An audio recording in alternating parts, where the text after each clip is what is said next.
Aku tak pernah menyangka hidupku akan berubah secepat ini. Seminggu yang lalu, aku masih bisa mendengar suara ibuku yang lembut meski lemah, menyemangatiku untuk tetap kuat. Kini, beliau terbaring lemah di ranjang rumah sakit dengan berbagai alat medis menempel di tubuhnya.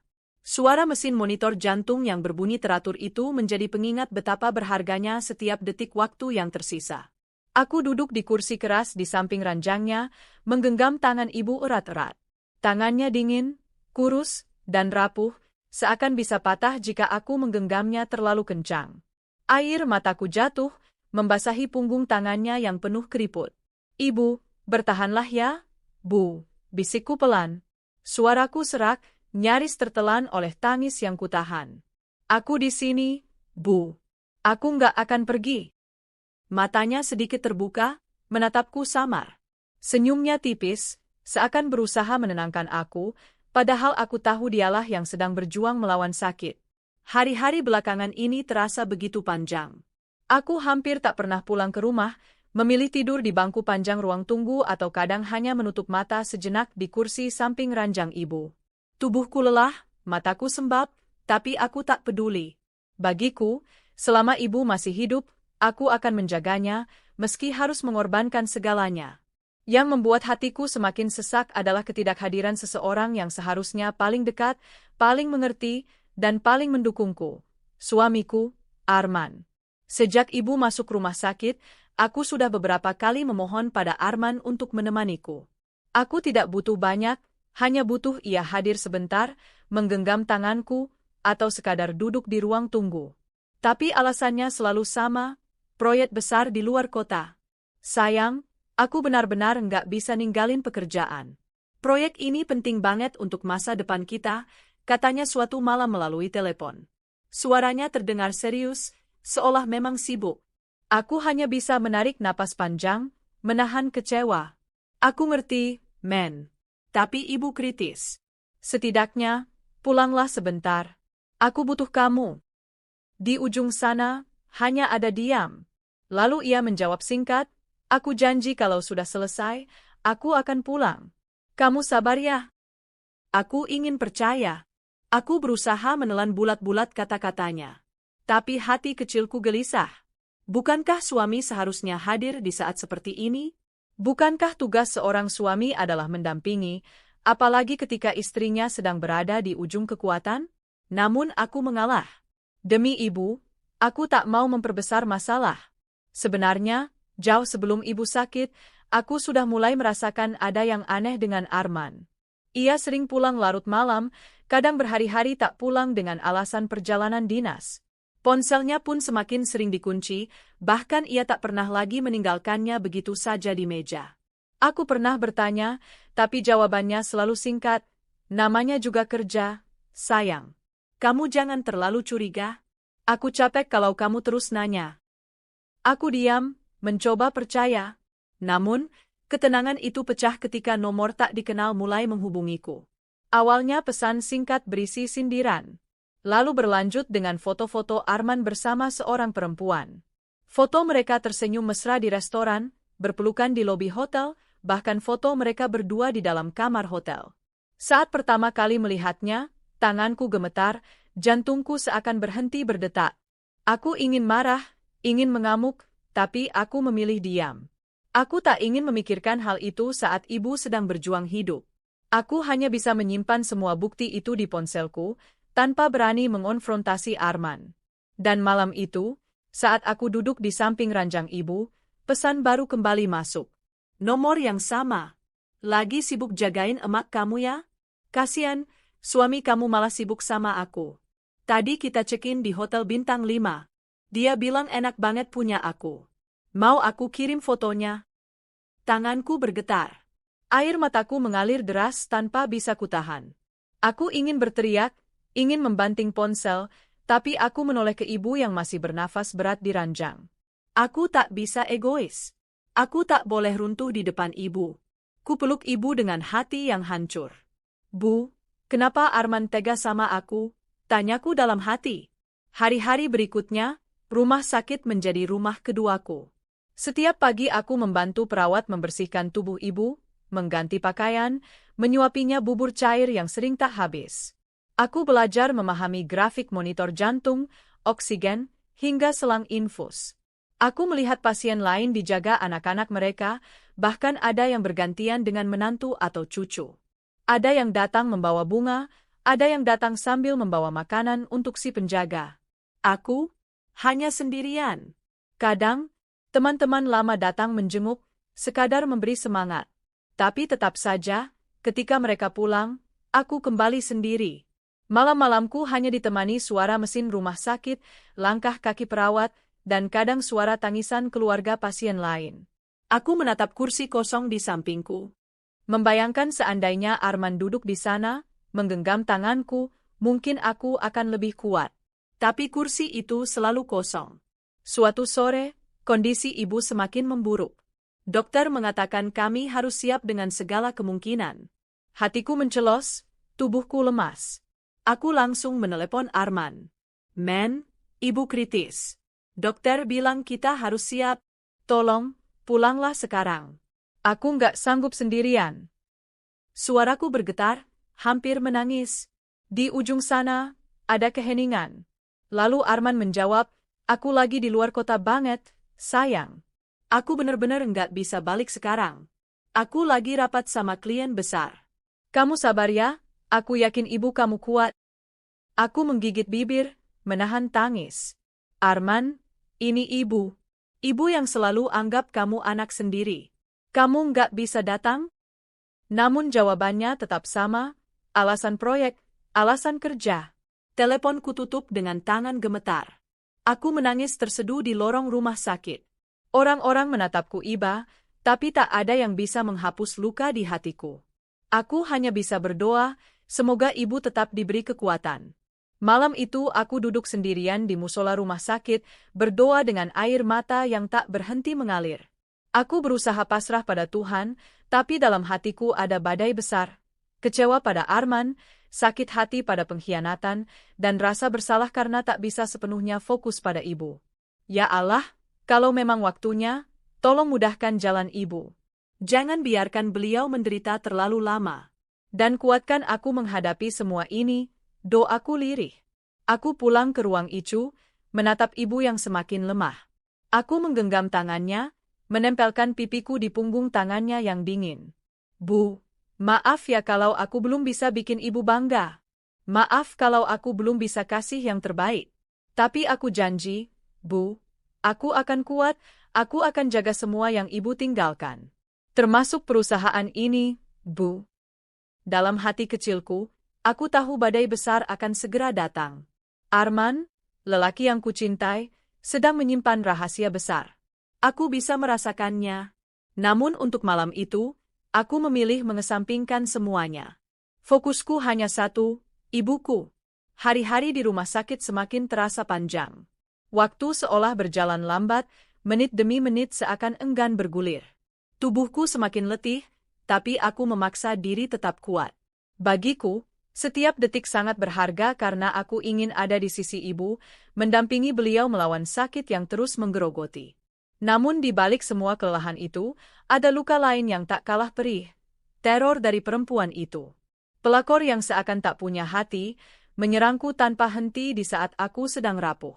Sore itu, setelah perawat keluar dari ruangan, aku duduk di kursi sambil mencoba menenangkan diri. Ponselku bergetar.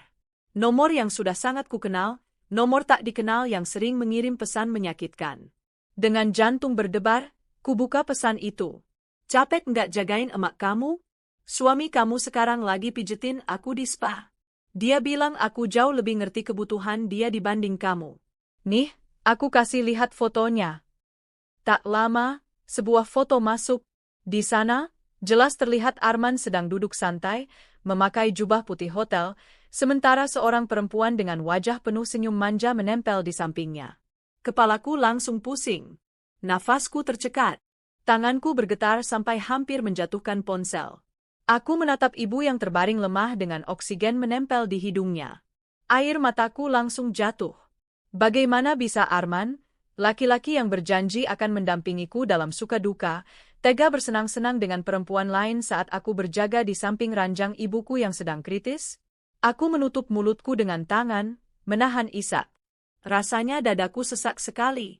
Aku ingin marah.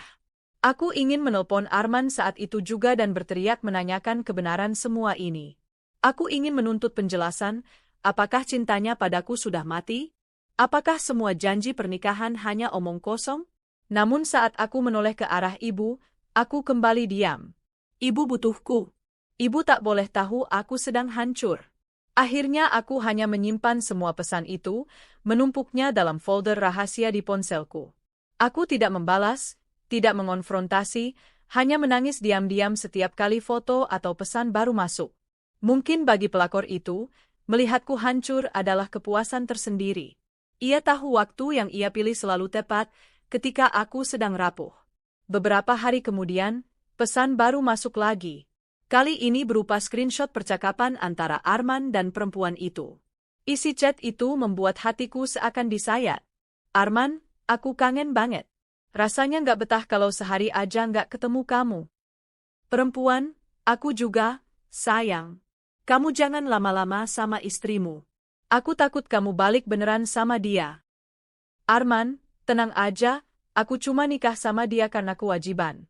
Hatiku sepenuhnya buat kamu. Mataku panas. Air mata langsung tumpah. Kewajiban? Jadi pernikahan kami dianggap hanya kewajiban? Semua perjuangan yang kulakukan bersamanya selama ini, semua dukungan yang kuberikan, dianggap tidak ada artinya? Aku teringat bagaimana dulu aku membantunya bangkit dari nol. Saat ia jatuh bangkrut karena gagal proyek, akulah yang menguatkan dan bahkan memintakan bantuan pada ibu agar perusahaan keluarga memberi Arman kesempatan bekerja. Semua itu ternyata tidak cukup. Baginya, aku hanya kewajiban. Aku memeluk tubuhku sendiri, berusaha menahan guncangan di dadaku. Tapi tangis itu tak bisa kubendung. Aku mencoba memastikan kebenaran semua ini. Suatu malam, setelah ibu tertidur pulas, aku keluar sebentar ke lorong rumah sakit dan menelpon Arman. Men, kamu di mana? Tanyaku hati-hati. Aku lagi di Surabaya, sayang. Lagi rapat sama klien. Aku capek banget. Kamu gimana di rumah sakit? Ada yang bisa aku kirim buat bantuin kamu? Jawabnya dengan suara datar. Aku menahan marah. Kamu yakin di Surabaya? Iyalah. Kenapa sih? Kamu nggak percaya sama aku? Katanya agak tinggi. Aku terdiam. Kalau aku bilang aku tahu ia di hotel bersama perempuan itu, ia pasti akan mengelak. Selama ini ia selalu pandai mencari alasan. Akhirnya aku hanya menjawab pelan, ya sudah, jaga diri baik-baik. Ibu makin lemah, men. Aku benar-benar butuh kamu. Ada jeda di sana. Lalu ia berkata, aku usahain, sayang. Doain aku ya biar cepat selesai proyeknya. Telepon ditutup. Aku menatap layar ponsel dengan getir. Di saat yang sama, sebuah pesan baru dari pelakor masuk. Bohong banget suami kamu. Katanya di Surabaya. Padahal dia baru aja keluar kamar mandi di sini, bareng aku. Lalu ia kirim foto terbaru. Arman dengan rambut masih basah, mengenakan handuk, di kamar hotel mewah. Aku tak sanggup lagi. Aku jatuh terduduk di kursi lorong rumah sakit, menangis tanpa suara. Hari-hari berlalu. Ibu semakin melemah, sementara aku semakin hancur. Aku harus membagi kekuatanku untuk dua hal sekaligus, menjaga ibu dengan sepenuh hati dan berusaha menahan luka akibat pengkhianatan Arman. Setiap kali ibu membuka mata, aku tersenyum seakan tak ada yang terjadi. Aku menyuapinya bubur, menyisir rambutnya, dan mengusap keningnya dengan penuh kasih.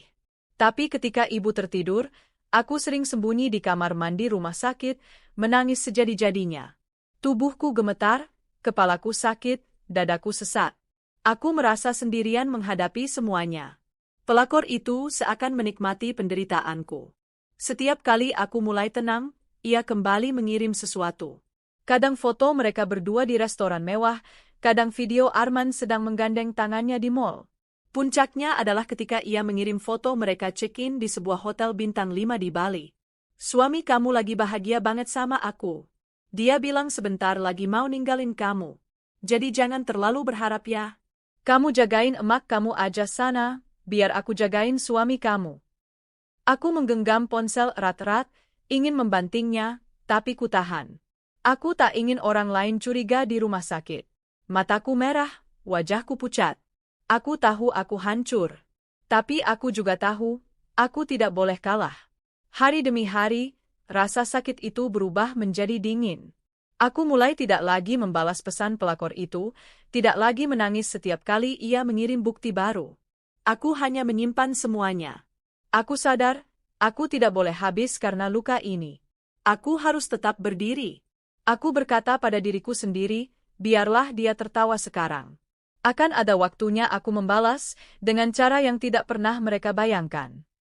Aku mulai mencatat setiap kebohongan Arman, setiap bukti perselingkuhan, setiap data keuangan perusahaan yang selama ini dia akses. Aku mulai menyusun strategi dalam diam, sambil tetap menjaga ibu di ranjangnya. Aku tahu, badai besar akan segera datang. Hari itu, langit begitu muram. Hujan turun deras sejak pagi, seolah alam ikut merasakan kegelisahanku. Aku duduk di samping ranjang ibu yang terbaring di ruang ICU, tubuhnya semakin ringkih, nafasnya semakin berat, dan matanya hanya sesekali terbuka. Aku menggenggam tangannya erat, tak ingin melepas. Setiap detik bersamanya kini terasa seperti harta yang tak ternilai. Ibu, bertahan ya, Bu. Aku masih butuh ibu. Aku janji aku akan jaga semua yang ibu tinggalkan, bisikku sambil menahan air mata. Dokter dan perawat beberapa kali masuk, memantau kondisi. Aku sudah mulai bisa membaca bahasa tubuh mereka. Setiap kali mereka saling menatap dengan ekspresi serius, aku tahu artinya, waktu ibu tak lama lagi. Aku mencoba tetap tegar, tapi hatiku berteriak. Sore hari, alarm mesin monitor jantung berbunyi panjang. Para perawat segera berlari masuk, dokter ikut serta. Mereka melakukan resusitasi, menekan dada ibu, memasang alat bantu nafas tambahan. Aku hanya bisa berdiri kaku di pojok ruangan, tanganku menutup mulutku, air mata mengalir deras. Bu, jangan pergi, Bu, aku mohon, jeritku. Namun setelah beberapa menit, dokter akhirnya menatapku dengan mata penuh empati. Ia menggeleng pelan. Maaf, Bu, ibu Anda sudah tiada. Kami sudah berusaha. Dunia seakan runtuh di hadapanku. Lututku lemas, tubuhku jatuh berlutut di lantai. Suara tangisku pecah, memenuhi ruang ICU. Aku meraih tubuh ibu, memeluknya erat meski tubuhnya sudah dingin. Ibu, jangan tinggalkan aku. Aku belum siap, Bu. Itulah hari terkelam dalam hidupku. Aku kehilangan orang yang paling kucintai, orang yang menjadi sandaran, orang yang selalu percaya padaku. Di tengah tangis, aku berusaha mengumpulkan kekuatan. Aku tahu aku harus memberi kabar pada Arman. Meski ia selama ini jarang hadir, aku tetap berharap ia akan pulang, setidaknya untuk melayat dan menghormati ibu yang sangat menyayanginya. Dengan tangan gemetar, aku menekan nomor Arman. Telepon berdering lama sebelum akhirnya diangkat. Men, suaraku serak, nyaris tak terdengar. Ibu, ibu sudah nggak ada. Tolong pulang, Men. Aku butuh kamu sekarang. Di ujung sana, ada keheningan beberapa detik. Lalu terdengar suara Arman yang terdengar datar. Aku nggak bisa pulang sekarang, sayang. Aku lagi ada urusan penting. Tolong kamu kuat ya. Nanti kalau sudah selesai, aku balik. Aku terdiam, tak percaya dengan apa yang kudengar. Men, ini ibu. Ibu yang selalu anggap kamu anak sendiri. Masa kamu nggak bisa datang? Bahkan sebentar pun? Aku nggak bisa, sayang, jawabnya cepat. Nanti aku jelasin. Kamu urus dulu semuanya di sana. Telepon terputus. Aku menatap layar ponsel dengan air mata yang tak berhenti mengalir. Hati ini bukan hanya hancur karena kehilangan ibu, tapi juga karena dikhianati oleh orang yang seharusnya menjadi sandaranku. Beberapa jam kemudian, aku menerima telepon dari seorang teman lama, Sinta. Suaranya panik. Enam, kamu tahu nggak Arman ada di mana sekarang? Tanyanya cepat. Aku terisak. Dia bilang lagi urusan penting. Kenapa, Teh? Di ujung sana, Sinta terdengar ragu, lalu ia berkata, aku nggak tega ngomong, tapi kamu harus tahu. Aku barusan lihat foto di Instagram kenalanku. Arman lagi ada di Bali, nikah sama perempuan itu. Pesta mewah, di pinggir pantai. Semua orang posting. Darahku serasa berhenti mengalir. Aku hampir menjatuhkan ponsel. Apa? Iya, Enam. Aku nggak bohong. Aku kirim fotonya ke kamu sekarang. Tak lama, masuk foto-foto pesta pernikahan mewah di Bali. Arman tampak gagah dengan jas putih, tersenyum bahagia di samping perempuan yang selama ini menerorku. Mereka berdiri di altar dengan latar belakang laut biru, dihiasi bunga-bunga mahal. Para tamu bersorak-sorai, menikmati pesta glamor itu. Tanganku gemetar, air mataku tak lagi bisa kutahan. Rasanya seluruh tubuhku bergetar, darahku mendidih. Di saat aku menjerit kehilangan ibu, suamiku sedang merayakan pernikahannya dengan perempuan lain. Proses pemakaman ibu berjalan tanpa kehadiran Arman. Hanya aku, kerabat, dan beberapa teman dekat yang mengiringi jenazah ibu ke peristirahatan terakhir. Aku berdiri di tepi liang lahat, tubuhku gemetar, wajahku pucat. Air mata mengalir deras saat tanah mulai menimbun peti ibu. Selamat jalan, Bu. Maafkan aku kalau belum bisa jadi anak yang sempurna. Aku janji akan jaga semua warisanmu, termasuk harga diriku, bisikku dengan suara bergetar. Di tengah tangis dan doa, ada perasaan pahit luar biasa, suamiku tidak ada di sini. Lelaki yang seharusnya menjadi penopangku justru sibuk bersenang-senang dengan wanita lain di Bali. Aku merasakan kehancuran yang sempurna. Kehilangan ibu adalah luka besar, tapi dikhianati di saat yang sama adalah pengkhianatan yang tak termaafkan. Sepulang dari pemakaman, aku duduk sendirian di kamar ibu. Foto-foto beliau masih terpajang rapi.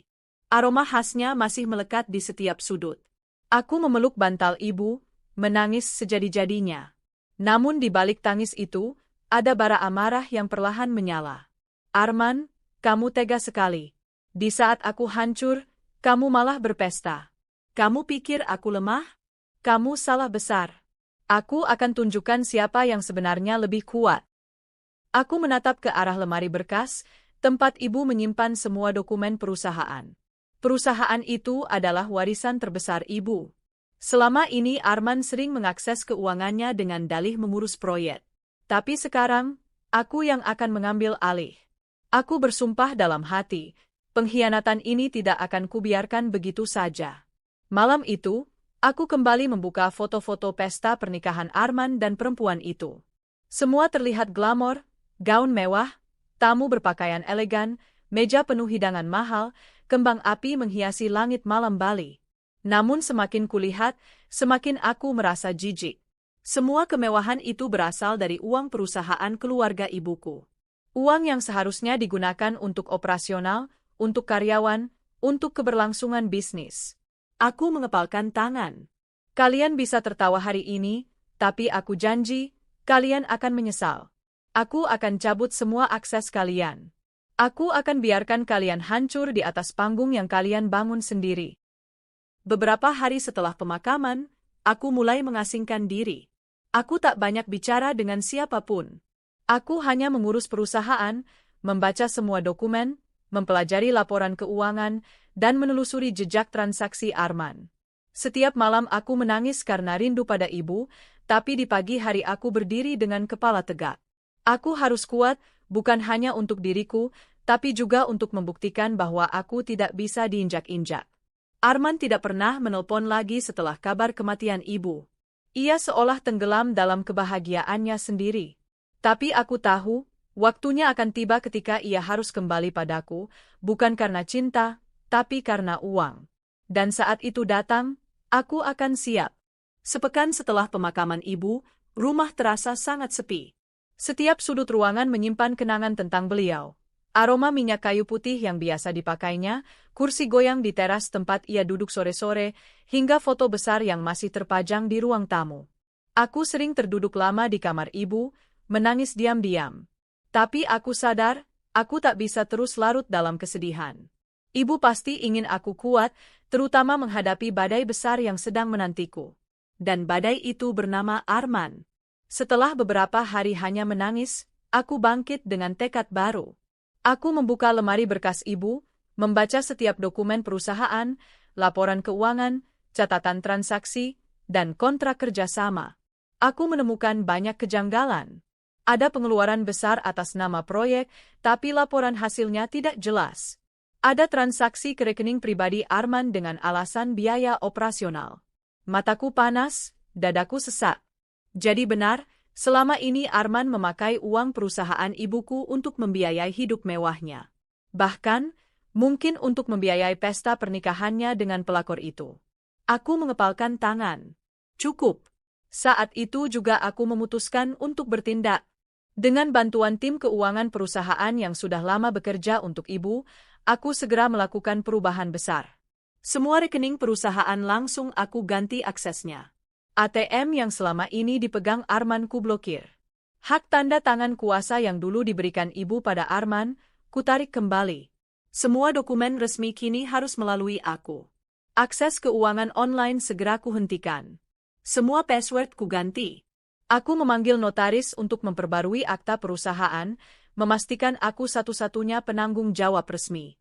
Langkah-langkah itu kulakukan dengan hati-hati, diam-diam. Aku tidak ingin Arman tahu lebih dulu. Aku ingin dia merasakan panik saat menyadari semua aksesnya terputus. Sementara itu, kabar dari Bali terus beredar di media sosial. Foto-foto pesta pernikahan Arman dengan perempuan itu masih berseliweran. Orang-orang memuji betapa mewahnya pesta mereka, dengan dekorasi bunga putih, musik live internasional, dan tamu-tamu berkelas. Tapi di balik gemerlap itu, aku tahu ada bom waktu yang siap meledak, semua pembayaran pesta belum lunas. Aku mendapatkan kabar dari salah satu vendor bahwa pembayaran terakhir tertunda. Aku tersenyum tipis. Ya, sebentar lagi kalian akan merasakan akibatnya. Benar saja. 2 hari kemudian, ponselku berdering. Nama Arman muncul di layar. Aku menatap layar itu lama, hatiku berdebar. Ada rasa ingin langsung marah, tapi aku memilih diam. Aku ingin melihat apa yang akan dia katakan. Enam, kenapa semua ATM nggak bisa dipakai? Aku nggak bisa akses rekening perusahaan. Kamu tahu apa yang terjadi? Suaranya panik, tergesa-gesa. Aku diam. Tak ada kata yang keluar. Enam. Jawab dong. Aku lagi butuh banget uang sekarang. Aku lagi di Bali, semua pembayaran harus dilunasi. Kalau enggak, pesta bisa berantakan. Tolong, Enam. Air mataku menetes, tapi aku menutup mulut rapat-rapat. Aku tidak akan memberinya kepuasan mendengar jawabanku. Enam, aku tahu kamu marah. Tapi jangan gini dong. Kita bisa bicarain baik-baik. Aku janji nanti aku jelasin semuanya. Tolong aktifin lagi ATM-nya, ya? Aku nggak bisa apa-apa tanpa itu. Klik. Aku menutup telepon tanpa berkata apa-apa. Beberapa jam kemudian, aku mendapat kabar dari seorang kenalan di Bali. Pesta pernikahan Arman berubah kacau. Vendor-vendor menagih pembayaran yang belum dibayar. WO, wedding organizer, marah besar karena honor belum cair. Tamu-tamu yang awalnya kagum mulai berbisik-bisik. Ada yang menertawakan, ada yang merekam kejadian itu. Arman dipermalukan di depan umum. Sang pelakor yang biasanya tampil anggun kini terlihat pucat, wajahnya panik. Mereka berusaha menenangkan tamu, tapi suasana sudah rusak. Aku tersenyum getir saat mendengar cerita itu. Bukan karena aku bahagia melihat orang lain susah, tapi karena aku merasa keadilan mulai berpihak padaku. Keesokan harinya, berita tentang pesta gagal itu mulai beredar di media sosial. Banyak yang menulis komentar sinis. Katanya pengusaha sukses, kok nggak bisa bayar WO. Wah, ternyata cuma gaya doang. Modal nipu kali ya. Pantes istrinya nggak kelihatan, ternyata lagi hura-hura sama selingkuhan. Nama Arman tercoreng. Reputasinya hancur. Sementara aku, diam-diam mulai menguatkan posisiku di perusahaan. Aku bertemu dengan para direksi, menjelaskan bahwa aku yang kini memegang penuh kendali. Banyak yang awalnya ragu karena aku dianggap hanya istri Arman. Tapi setelah mereka tahu aku adalah putri pemilik sah perusahaan, mereka langsung mendukungku. Beberapa kali Arman kembali menelpon. Nada suaranya berubah-ubah, kadang marah, kadang memohon, kadang bahkan menangis. Enam, tolonglah. Aku butuh kamu. Jangan lakukan ini ke aku. 6. Aku salah. Aku janji akan berubah. Jangan cabut semua aksesku, aku nggak bisa kerja kalau begini. 6. Kamu tega banget. Kamu mau lihat aku dipermalukan? Kamu benar-benar nggak punya hati. Aku hanya menatap layar ponsel, membiarkan semua panggilannya tak terjawab. Aku teringat wajah ibu, kata-katanya sebelum sakit, kalau kamu dikhianati, jangan menangis terlalu lama. Jadilah lebih kuat. Jangan biarkan orang lain merendahkanmu. Aku tahu, inilah saatnya aku membuktikan bahwa aku bisa. Tak hanya Arman, perempuan itu pun mulai menghubungiku. Nomornya yang selama ini dipakai untuk menerorku kini mengirim pesan berbeda. 6. Aku tahu kamu pasti marah. Tapi jangan bawa-bawa aku ya. Kalau Arman salah, itu tanggung jawab dia. Jangan bikin aku susah. Aku tertawa pahit membaca pesannya. Jadi sekarang dia panik? Dulu dengan bangga ia mengirim foto-foto mesra bersama Arman, sekarang ia ketakutan. Pesan berikutnya masuk. 6. Aku minta maaf. Aku cuma cinta sama Arman. Aku nggak tahu semua uang itu dari perusahaan ibu kamu. Aku kira dia beneran kaya. Aku tidak membalas. Tidak perlu. Biarlah dia merasa ketakutan sendiri. Menguatkan diri. Hari-hari berikutnya, aku sibuk dengan perusahaan.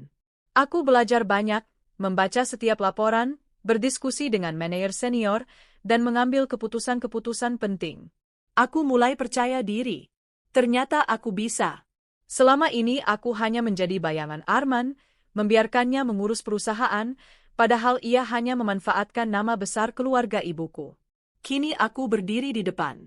Setiap malam, meski rasa rindu pada ibu masih menusuk, aku menguatkan hati. Aku tahu, ibu pasti bangga melihat aku berani mengambil kendali semua langkahku masih kulakukan dalam diam. Aku tidak pernah membalas pesan Arman atau pelakor. Aku tidak pernah marah di depan orang. Aku hanya bekerja dalam senyap, memastikan mereka kehilangan semua akses yang selama ini mereka banggakan. Aku biarkan mereka panik. Aku biarkan mereka berkelahi satu sama lain. Aku biarkan mereka merasakan bagaimana rasanya hidup tanpa uang, tanpa gengsi, tanpa wajah manis di depan orang. Karena aku percaya, kadang balas dendam terbaik adalah diam. Hidupku kini benar-benar berubah. Seminggu lalu aku hanya seorang istri yang terluka, ditinggal suami di saat-saat paling kritis dalam hidupku, menangis di sisi ranjang ibu yang sekarat.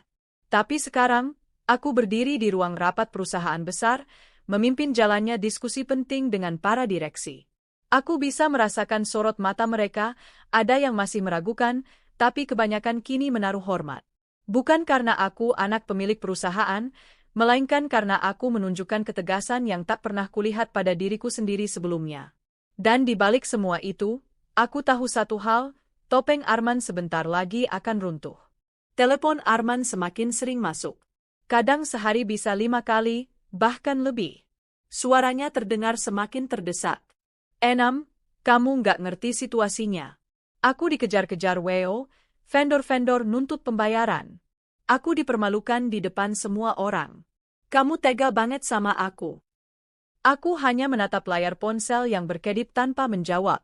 6. Jangan diam aja. Aku suamimu. Kamu punya kewajiban nurut sama aku. Kali ini aku benar-benar tertawa pahit. Kewajiban? Di mana kewajibannya saat aku meminta dia menemaniku menjaga ibu di rumah sakit? Saat aku menangis di sisi ranjang, berharap ia menggenggam tanganku? Dia memilih pesta di Bali bersama pelakor. Dan sekarang berani bicara soal kewajiban? Teleponku tutup tanpa jawaban. Hari demi hari, kabar buruk tentang pesta gagal itu semakin luas terdengar. Tidak hanya di lingkaran tamu undangan, tapi juga di kalangan bisnis. Reputasi Arman hancur dalam sekejap. Aku mendengar salah satu kontraktor menolak bekerja sama dengannya lagi. Beberapa relasi bisnis bahkan terang-terangan menyebutnya penipu. Dia nggak punya duit sendiri, semua cuma pakai uang mertua, kata seseorang dalam sebuah forum bisnis yang rekamannya sampai padaku. Aku menutup laptop setelah mendengar itu, lalu tersenyum tipis. Perlahan tapi pasti, semua orang mulai tahu siapa Arman sebenarnya. Sementara itu, Pelakor yang semula begitu percaya diri kini mulai menunjukkan wajah aslinya. Dari beberapa pesan WhatsApp yang masuk, aku bisa membaca kepanikan sekaligus amarahnya. "Arman ini gimana sih? Katanya semua udah aman, kenapa sekarang kayak gini?" Aku malu besar, semua temenku ngetawain aku. Mereka bilang aku nikah sama banci yang numpang harta istri. Enam, aku mohon, jangan bikin aku hancur. Aku cuma korban. Kamu nggak tahu aja, Arman yang ngejar aku duluan. Aku menutup chat itu dengan gelengan kepala. Dulu, dia begitu bangga menunjukkan foto mesranya bersama Arman, seolah ingin menyakitiku. Sekarang, ketika semua berubah, dia mencoba menyalahkan Arman. Aku bisa membayangkan pertengkaran mereka di Hotel Bulan Madu yang berubah jadi neraka. Aku bisa mendengar bentakan Arman, tangisan pelakor, dan adu mulut mereka yang mungkin terdengar hingga kamar sebelah. Dan aku hanya duduk di kursi kerjaku, menandatangani dokumen perusahaan dengan tenang. Hari itu, aku menerima dokumen final dari notaris, akta perusahaan sudah resmi diubah. Namaku tertera jelas sebagai direktur utama sekaligus pemegang saham mayoritas. Artinya, Arman tidak lagi memiliki kuasa apapun. Semua yang pernah dia nikmati hanyalah pinjaman nama, dan kini pinjaman itu sudah kutarik kembali. Aku menatap lembar kertas itu dengan mata berkaca-kaca. Seandainya ibu masih ada, aku ingin memperlihatkan padanya, membuktikan bahwa aku bisa menjaga perusahaan ini. Tapi aku tahu, di suatu tempat di atas sana, ibu pasti melihatku. Suatu sore, saat aku baru saja selesai rapat, sekretarisku masuk dengan wajah ragu. "Bu, ada tamu," katanya penting sekali. "Dia, Pak Arman." Jantungku berdetak keras. Jadi dia berani datang kemari? Aku menarik napas panjang, lalu berkata, "Suruh tunggu di ruang tamu. Jangan antar dia ke ruang kerjaku. Aku yang akan ke sana." Ketika aku masuk, kulihat Arman duduk gelisah di sofa.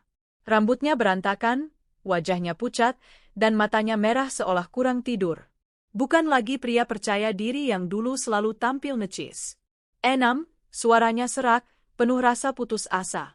"Kamu udah puas hancurin aku?" Aku duduk dengan tenang di kursi seberang, menyilangkan kaki, menatapnya lurus. "Aku nggak menghancurkan siapapun, men. Kamu yang menghancurkan dirimu sendiri." Dia menunduk, lalu mengusap wajahnya kasar. "Aku salah, Enam. Aku hilaf. Aku nggak tahu harus gimana lagi. Semua orang ngejek aku, ngatain aku numpang sama kamu. Aku nggak bisa hidup kayak gini." Aku mengangkat alis. "Tapi kamu bisa hidup pesta pora di Bali sementara aku menangis di sisi ibu yang sekarat? Kamu bisa nikah dengan perempuan itu sementara aku harus mengurus pemakaman ibu sendirian." Arman terdiam, wajahnya semakin memerah. "Kenapa, men? Nggak ada alasan untuk itu? Atau kamu mau bilang semua salahku?" Dia mengguncang kepalanya. Aku bodoh. Aku terjebak. Aku kira aku bisa bahagiain dia, terus kamu juga nanti ngerti. Tapi ternyata, aku salah besar. Aku bersandar ke kursi, menghela napas panjang. "Men, aku udah nggak butuh maafmu. Aku udah belajar hidup tanpa kamu.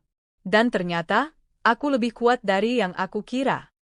Wajahnya berubah semakin putus asa. "Enam, tolong, kasih aku kesempatan. Aku janji akan berubah. Aku akan buang dia, aku akan balik sama kamu." Aku menatap matanya dalam-dalam. "Men, kesempatanmu sudah kau buang jauh-jauh. Saat ibu masih hidup, saat aku masih berharap kau ada di sisiku. Sekarang, aku bahkan nggak butuh keberadaanmu lagi." Beberapa hari kemudian, aku mendapat kabar mengejutkan. Rupanya, si pelakor sudah mulai meninggalkan Arman. Salah seorang temanku mengirimkan foto. Perempuan itu sedang makan malam dengan pria lain, wajahnya tersenyum lebar, seolah-olah tidak ada beban. Arman yang tahu kabar itu langsung mengamuk. Aku mendengar ia menggerebek perempuan itu di sebuah kafe, membuat keributan besar yang jadi tontonan banyak orang. "Dasar perempuan murahan," teriak Arman, seperti yang diceritakan orang-orang di sana. Tapi perempuan itu malah balas berteriak. "Kamu pikir aku mau miskin-miskinan sama kamu? Aku kira kamu kaya, ternyata cuma numpang sama istri. Aku nggak mau hidup susah. Keributan mereka viral di media sosial. Sekali lagi, Arman dipermalukan. Sementara mereka sibuk saling menghancurkan, hidupku justru semakin membaik. Perusahaan mulai stabil di bawah kepemimpinanku. Aku berani mengambil keputusan besar, merombak divisi proyek yang dulu dipegang Arman, membersihkan orang-orang yang terbukti ikut bermain kotor. Aku merekrut tenaga profesional baru, anak-anak muda yang bersemangat dan punya integritas. Perlahan, suasana kerja berubah. Orang-orang kembali bersemangat, merasa dihargai, merasa punya pemimpin yang benar-benar peduli. Aku mulai merasa tenang, meski rasa kehilangan ibu masih sering datang di malam hari. Tapi aku tahu, aku sedang menjalani takdirku. Beberapa minggu kemudian, Arman benar-benar jatuh. Dia tak punya pekerjaan, tak punya uang, bahkan ditinggal pelakor yang dulu begitu dia elu-elukan. Aku mendengar kabar dia mengontrak rumah kecil di pinggiran kota, hidup seadanya. Dari pria yang dulu bergaya mewah, kini ia hanya bayangan dirinya sendiri. Suatu malam, aku kembali menerima telepon darinya. Suaranya parau, nyaris seperti orang putus asa. "Enam, aku mohon. Aku nggak punya siapa-siapa lagi. Semua orang ninggalin aku. Aku butuh kamu." Aku menutup mata, menahan sesak di dada. Ada sedikit rasa kasihan, tapi aku cepat-cepat mengusirnya. "Men, kamu sudah membuat pilihanmu. Dan aku juga sudah membuat pilihanku. Kita selesai." Klik. Teleponku tutup. Kini semua orang tahu siapa Arman sebenarnya. Bukan pengusaha sukses, bukan pria hebat, tapi seorang penipu yang menumpang pada harta istrinya. Sementara itu, pelakor yang dulu begitu sombong kini tak berani menampakkan diri. Teman-temannya menjauhi, keluarga malu, dan dia hidup dalam cibiran. Aku tak perlu melakukan apapun. Karma sudah bekerja dengan sendirinya. Dan aku, untuk pertama kalinya sejak lama, bisa menatap cermin dengan tenang. Aku bukan lagi perempuan lemah yang menangis karena dikhianati. Aku adalah diriku yang baru, kuat, berani, dan siap menghadapi masa depan. Hari-hariku kini terasa jauh berbeda dibandingkan beberapa bulan lalu. Aku bukan lagi perempuan yang setiap malam menangis di balik selimut karena dikhianati. Aku juga bukan lagi sosok yang hanya berdiri di balik bayang-bayang suami, membiarkannya mengurus perusahaan dengan tangan kotor. Aku kini pemimpin. Aku kini penentu jalan hidupku sendiri. Dan aku kini perempuan yang berdiri tegak di atas luka yang dulu hampir mematahkan hidupku. Tapi di balik semua itu, ada satu bayangan yang masih terus mencoba masuk, Arman. Sejak reputasinya hancur, Arman seperti orang yang kehilangan arah. Teleponku nyaris setiap hari berdering dengan namanya di layar. Kadang ia memohon, kadang ia marah, kadang bahkan terdengar seperti orang mabuk. "Enam, aku nggak bisa hidup tanpa kamu. Enam, kenapa kamu tega banget? Aku kan masih suamimu. Enam, tolong maafin aku. Aku janji, aku bakal berubah." Tapi setiap kali ia menelpon, aku hanya menatap layar sebentar lalu menekan tombol merah. Aku sudah belajar satu hal, aku tak lagi bisa disakiti orang yang sama dua kali. Suatu pagi, saat aku baru tiba di kantor, satpam menelpon dari lobi. "Bu, ada tamu ngotot ingin bertemu," katanya suami ibu. Aku menarik napas panjang. Sudah kuduga, Arman akan mencoba datang langsung. Biarkan dia tunggu di ruang tamu. Saya yang akan ke sana. Ketika aku masuk, kulihat Arman duduk dengan wajah kusut. Rambutnya acak-acakan, kemejanya kusut, dan tatapannya kosong. Bukan lagi pria percaya diri dengan jas mahal yang dulu selalu kubanggakan. "Enam," suaranya lirih, nyaris seperti bisikan. "Aku mohon, kasih aku kesempatan bicara." Aku duduk berseberangan, menjaga jarak. "Katakan." Dia menunduk lama, lalu tiba-tiba berlutut di hadapanku. "Enam, maafin aku. Aku sudah menghancurkan semuanya. Aku hilaf, aku bodoh, aku dibutakan nafsu. Aku nggak tahu kenapa bisa segila itu. Tapi aku sadar, aku nggak punya apa-apa tanpa kamu." Aku tercekat melihatnya berlutut. Dulu, aku pernah bermimpi pria ini akan berlutut di hadapanku dalam momen indah, entah melamarku atau berjanji setia. Tapi yang kulihat kini hanyalah bayangan lelaki yang hancur karena ulahnya sendiri. Aku menghela napas, menatapnya tanpa iba. Arman, aku sudah tidak butuh maafmu. Semua kata, "I love," itu sudah basi buatku. Kau mengkhianatiku di saat aku paling butuh. Kau tinggalkan aku saat ibuku sekarat, kau tinggalkan aku saat aku mengurus pemakaman sendirian. Dan kau memilih menikah dengan orang lain, dengan pesta mewah, sementara aku menangis di liang kubur ibu. Arman menunduk makin dalam, tubuhnya bergetar. Aku salah, Enam. Aku nyesel, demi Tuhan, aku nyesel. Aku menatapnya dingin. Penyesalanmu tidak akan mengembalikan ibuku. Tidak akan menghapus air mataku. Tidak akan mengembalikan rasa percaya yang sudah hancur berkeping-keping. Dia terisak.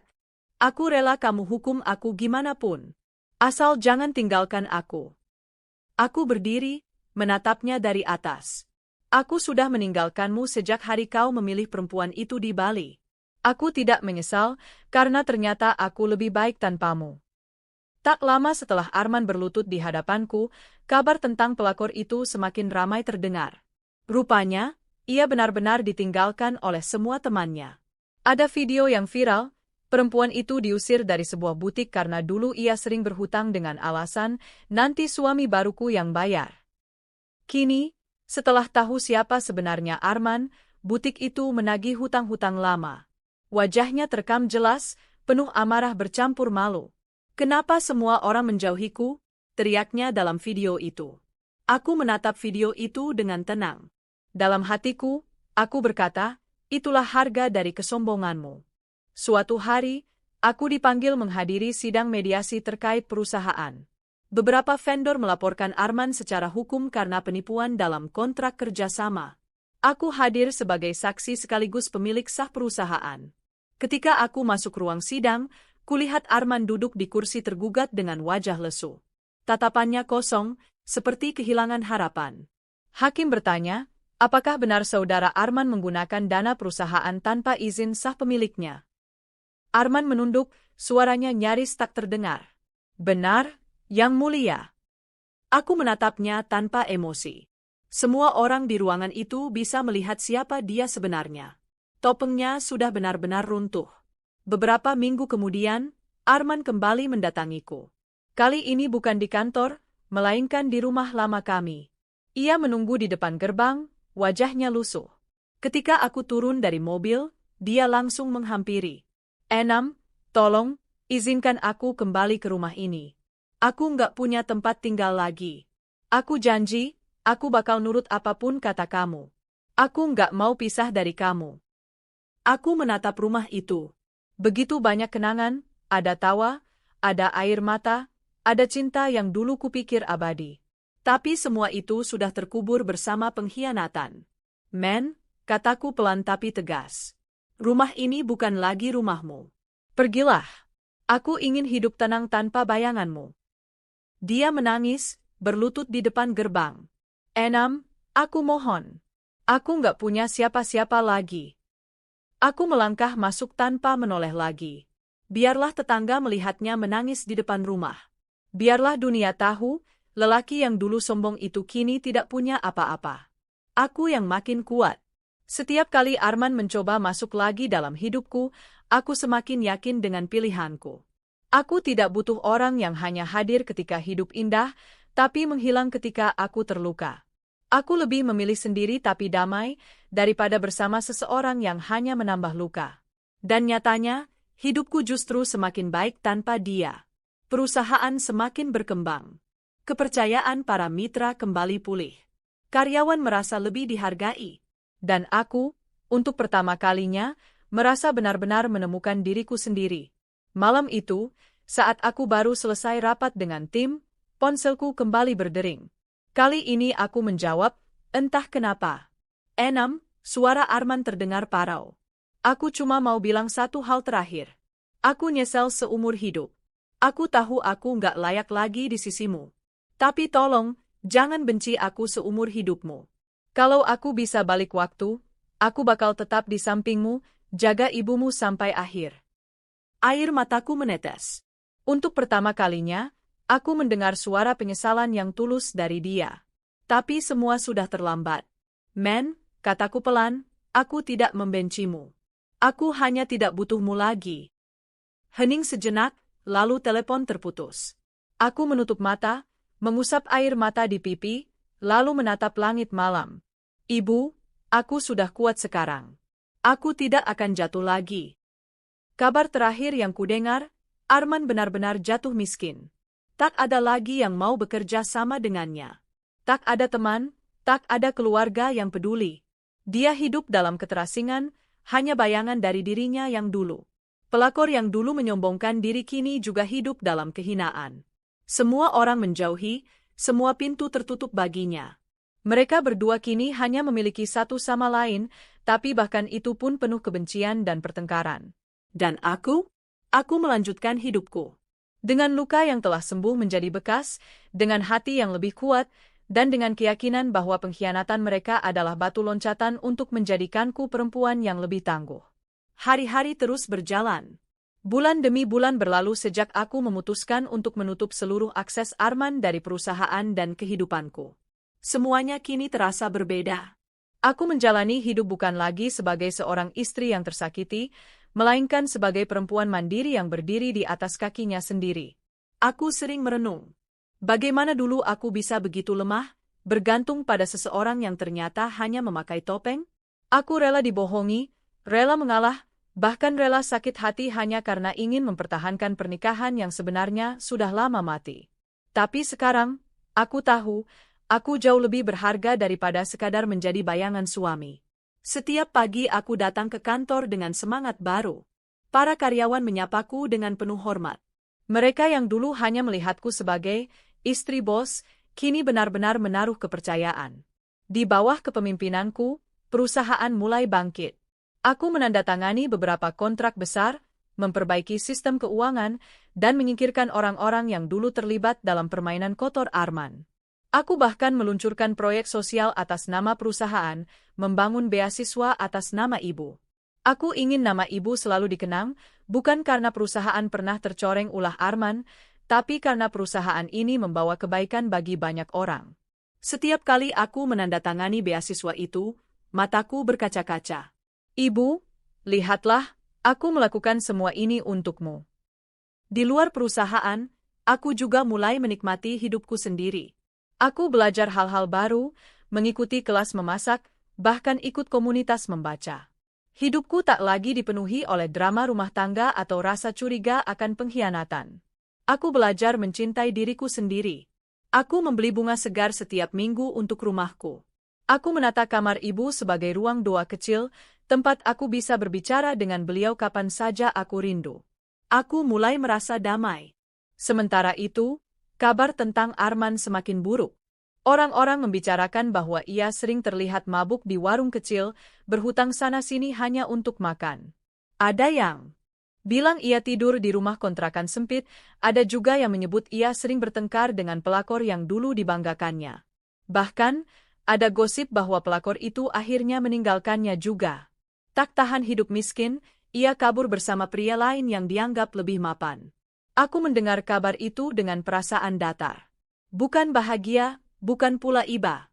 Hanya sebuah kesadaran bahwa hidup memang akan mengembalikan apa yang kita tanam. Arman menanam pengkhianatan dan keserakahan. Kini ia menuai kehinaan. Suatu siang, saat aku baru keluar dari kantor, aku dikejutkan oleh sosok lusuh yang berdiri di depan gerbang. Arman. Bajunya kotor, wajahnya penuh keringat, matanya sayu. Orang-orang di sekitar menatapnya dengan tatapan aneh, sebagian bahkan berbisik-bisik. "Enam, tolong aku," katanya parau. "Aku nggak punya siapa-siapa lagi. Aku lapar. Aku nggak tahu harus kemana." Aku menatapnya lama. Inilah pria yang dulu dengan bangga bersanding dengan pelakor di pesta mewah Bali. Inilah pria yang dulu tak sudi pulang saat ibuku meninggal. Inilah pria yang dulu menertawakanku di balik punggungku. Kini ia berdiri lusuh, meminta belas kasihan. Aku menarik napas dalam-dalam. "Men, aku sudah bilang. Aku tidak membencimu. Tapi aku juga tidak bisa lagi jadi tempatmu bergantung. Aku sudah selesai." Matanya berkaca-kaca, Ia berlutut di hadapan banyak orang. "Enam, tolong, aku cuma minta makan, tempat tinggal. Aku rela kerja apa saja. Jangan biarkan aku mati di jalan." Aku merasakan tatapan orang-orang sekitar menunggu reaksiku. Ada yang iba, ada yang penasaran. Aku menghela napas, lalu berkata, "Kalau kau benar-benar ingin berubah, buktikan dengan caramu sendiri. Jangan datang padaku lagi. Aku sudah tidak punya ruang untukmu di hidupku." Aku melangkah pergi, meninggalkannya berlutut di depan gerbang kantor. Kabar lain datang dari pelakor itu. Rupanya, setelah ditinggalkan banyak orang, ia hidup dari satu pria ke pria lain. Semua yang dulu dekat dengannya menjauh, bahkan keluarganya sendiri malu mengakuinya. Aku mendengar ia pernah mencoba menghubungi beberapa teman lama, tapi semua menolak. Mereka sudah muak dengan kesombongannya di masa lalu. Tak ada yang sudi menerima perempuan yang pernah menghancurkan rumah tangga orang, lalu dengan sombong memamerkannya. Kini ia hidup dalam kesepian. Tidak ada teman, tidak ada nama baik, tidak ada tempat kembali. Setiap kali aku melihat ke cermin, aku semakin yakin bahwa aku telah melalui perjalanan panjang. Dari perempuan yang tersakiti, kini aku adalah pemimpin yang disegani. Dari istri yang dikhianati, kini aku adalah wanita mandiri yang dihormati. Aku bukan hanya berhasil menyelamatkan perusahaan, tapi juga berhasil menyelamatkan diriku sendiri dari kehancuran. Dan itu adalah kemenangan terbesar dalam hidupku. Beberapa bulan kemudian, aku menerima surat. Tulisan tangan Arman, kertasnya lusuh, tintanya nyaris pudar. "Enam, ini mungkin terakhir kalinya aku berani menulis padamu. Aku sudah kehilangan segalanya. Aku menyesal, Enam. Aku sadar aku nggak pernah benar-benar menghargaimu. Aku kira kebahagiaan ada pada harta dan pesta, tapi ternyata semua itu semu. Aku kehilangan kamu, kehilangan ibumu, kehilangan diriku sendiri. Kalau aku bisa mengulang waktu, aku akan memilih menemanimu di rumah sakit, bukan berdiri di pesta mewah itu. Tapi aku tahu semua sudah terlambat. Aku hanya ingin kau tahu, aku menyesal seumur hidupku." Air mataku menetes membaca surat itu. Tapi air mata itu bukan lagi karena cinta, melainkan karena aku tahu, akhirnya ia menyadari kesalahannya. Aku melipat surat itu, menyimpannya di laci. Tidak untuk kenangan, tapi untuk pengingat, bahwa aku pernah jatuh sedalam itu, dan berhasil bangkit lebih tinggi. Hari ini, aku berdiri di panggung besar, menerima penghargaan sebagai salah satu pengusaha perempuan paling berpengaruh di negeri ini. Lampu sorot menyinari wajahku, para tamu bertepuk tangan. Aku tersenyum, lalu berbicara di podium. Penghargaan ini bukan hanya untuk saya, tapi juga untuk ibu saya yang selalu menjadi inspirasi. Beliau mengajarkan saya bahwa jatuh itu biasa, tapi bangkit itu luar biasa. Dan saya berdiri di sini hari ini karena saya memilih untuk bangkit. Tepuk tangan menggema di ruangan. Di antara kerumunan, aku tak lagi mencari wajah Arman. Aku tahu dia entah di mana, mungkin masih berjuang di keterpurukan. Tapi aku sudah tak peduli. Hidupku kini milikku. Dan aku sudah menutup bab tentang dia untuk selamanya. Arman dan pelakor kini hidup dalam kehinaan, kehilangan segalanya. Mereka pernah berdiri di atas panggung gemerlap, tapi semua hanya fata morgana. Topeng mereka runtuh, dan kini mereka menuai akibat pengkhianatan. Sementara aku, yang dulu mereka injak-injak di tengah duka, kini berdiri tegak, disegani, dan dicintai banyak orang. Inilah akhir yang membalikkan keadaan. Kehidupan membuktikan satu hal. Pengkhianatan mungkin membuatku jatuh, tapi justru dari jatuh itulah aku menemukan sayapku untuk terbang lebih tinggi. Aku duduk di teras rumah peninggalan ibu, menatap langit sore yang berwarna jingga. Angin berhembus pelan, membawa aroma bunga Kamboja dari halaman. Di sudut rumah, foto ibu tersenyum, seolah sedang menatapku dengan penuh kasih. Hidupku kini sudah jauh berbeda. Tak ada lagi air mata yang kucurahkan untuk Arman. Tak ada lagi rasa takut saat melihat nama asing di layar ponselku. Tak ada lagi penantian akan kehadiran seorang suami yang ternyata tak pernah benar-benar menganggapku berharga. Aku belajar bahwa luka bisa menjadi kekuatan. Bahwa kehancuran bisa menjadi titik awal kebangkitan. Dan bahwa kehilangan terbesar justru membawaku pada kemenangan terbesar. Meskipun kini aku tegar, Aku tidak bisa memungkiri bahwa luka itu masih ada. Luka karena ditinggalkan di saat aku paling membutuhkan. Luka karena dikhianati dengan begitu kejam. Aku masih ingat jelas bagaimana rasanya saat mendengar kabar bahwa Arman menikah dengan pelakor di Bali, tepat di hari aku kehilangan ibuku. Rasa sesak itu seperti menyesakkan dada, membuatku ingin berteriak sekeras-kerasnya. Kenapa harus sekarang, Tuhan? Kenapa di saat aku sudah kehilangan ibu, aku juga harus kehilangan suami? Aku menangis di malam-malam panjang. Bahkan setelah semua terbongkar, aku masih terbangun dari tidurku hanya untuk menyadari bahwa aku sendirian. Namun lambat laun, aku sadar, aku tidak sendirian. Ada ibu yang selalu menyertaiku dalam doa. Ada diriku sendiri yang selama ini terlalu kuabaikan. Dan ada Tuhan yang tidak pernah meninggalkanku. Mengikhlaskan bukan perkara mudah. Butuh waktu lama bagiku untuk bisa berkata di depan cermin. Aku tidak lagi membencinya. Aku juga tidak lagi mencintainya. Aku hanya sudah selesai dengan dia. Butuh keberanian untuk menutup pintu, padahal di dalam hati ada rasa ingin tahu, ada bayangan tentang masa lalu yang manis. Tapi aku tahu, jika aku terus membiarkan pintu itu terbuka, aku tidak akan pernah benar-benar merdeka. Ikhlas bukan berarti melupakan. Ikhlas berarti menerima bahwa yang terjadi memang harus terjadi. Aku tidak bisa mengubah masa lalu, tapi aku bisa memilih bagaimana masa depanku. Dan aku memilih untuk melangkah tanpa lagi menoleh ke belakang. Kadang aku masih mendengar kabar tentang Arman. Katanya ia semakin jatuh, hidup berpindah-pindah dari satu tempat ke tempat lain. Katanya ia sering sakit-sakitan, bahkan teman-teman lamanya sudah enggan menolong. Ada bagian dari hatiku yang ingin berkata, itu memang pantas untukmu. Tapi ada juga bagian yang merasa iba. Namun aku tahu, itu bukan lagi urusanku. Setiap orang harus mempertanggungjawabkan pilihannya sendiri. Dan Arman sudah memilih jalannya. Karma itu nyata. Tapi aku tidak menunggu-nunggu datangnya karma itu. Aku hanya menjalani hidupku, dan ternyata, semesta bekerja dengan caranya sendiri.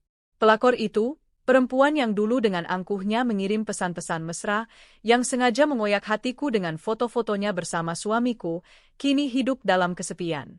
Kabar terakhir yang kudengar, ia ditinggalkan juga oleh pria lain, sama seperti ia pernah merebut suamiku.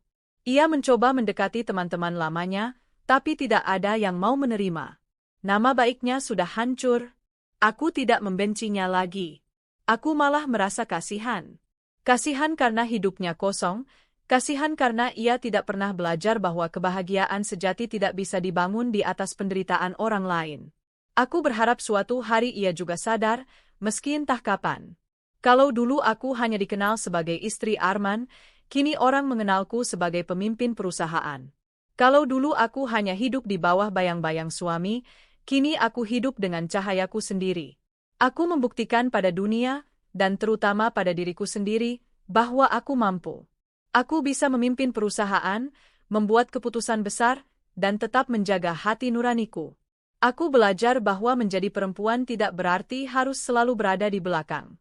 Kita bisa berdiri di depan, memimpin, mengambil keputusan, dan tetap lembut dalam kasih sayang. Aku tidak lagi takut menghadapi masa depan. Karena aku tahu, aku sudah melewati badai terhebat dalam hidupku. Banyak orang bertanya, apakah aku akan menikah lagi? Aku hanya tersenyum. Bukan karena aku menutup hati selamanya, tapi karena aku ingin memastikan kalau suatu hari aku jatuh cinta lagi, itu bukan karena aku butuh orang lain untuk melengkapi hidupku. Aku ingin jatuh cinta karena aku benar-benar ingin berbagi, bukan karena aku merasa kurang. Saat ini, aku bahagia dengan diriku sendiri. Dan itu sudah cukup. Jika nanti ada seseorang yang datang, aku ingin ia menerima aku apa adanya, dengan luka, dengan kekuatan, dengan masa lalu, dan dengan masa depan yang ingin kubangun. Kalau aku bisa berbicara pada setiap perempuan yang pernah tersakiti karena pengkhianatan, aku ingin mengatakan ini. Kamu lebih kuat dari yang kamu kira. Jangan biarkan air mata menenggelamkanmu. Jangan biarkan pengkhianatan menghancurkanmu. Kamu bisa bangkit, kamu bisa berdiri, dan kamu bisa menjadi lebih dari yang mereka bayangkan. Aku ingin setiap perempuan tahu bahwa tidak ada yang salah dengan mencintai, Tapi jangan sampai kita lupa mencintai diri sendiri. Karena jika kita tidak menghargai diri kita, orang lain pun tidak akan menghargai kita. Hari-hari terus berganti. Aku masih merindukan ibu, masih berharap bisa mendengar suaranya lagi. Tapi aku tahu, beliau sudah damai di sana, dan beliau pasti bangga melihat aku sekarang. Kadang aku tersenyum sendiri sambil berbisik ke foto ibu. Bu, aku berhasil. Aku bisa. Hidupku kini penuh warna. Ada tawa bersama sahabat, ada semangat bersama karyawan, ada harapan yang terus tumbuh. Aku tidak lagi merasa sendirian. Dan aku tahu, aku tidak akan pernah kembali ke masa lalu yang menyakitkan itu. Jika aku melihat ke belakang, aku tidak menyesal pernah melalui semuanya. Aku tidak menyesal pernah mencintai Arman, meski akhirnya ia mengkhianati. Aku tidak menyesal pernah tersakiti, karena justru dari sakit itu aku belajar. Aku belajar bahwa aku kuat. Aku belajar bahwa aku bisa. Dan aku belajar bahwa hidup tidak berhenti hanya karena seseorang meninggalkan kita. Aku menutup mataku, merasakan angin sore. Di dalam hatiku, aku berkata pelan. Terima kasih, Tuhan, karena sudah memberiku ujian yang membuatku menemukan diriku sendiri. Terima kasih, Ibu, karena kasih-Mu selalu menjadi cahaya yang membimbingku. Dan terima kasih pada masa lalu, karena dari sanalah aku menemukan masa depanku. Aku tersenyum. Aku tidak lagi hanya bertahan. Aku terbang.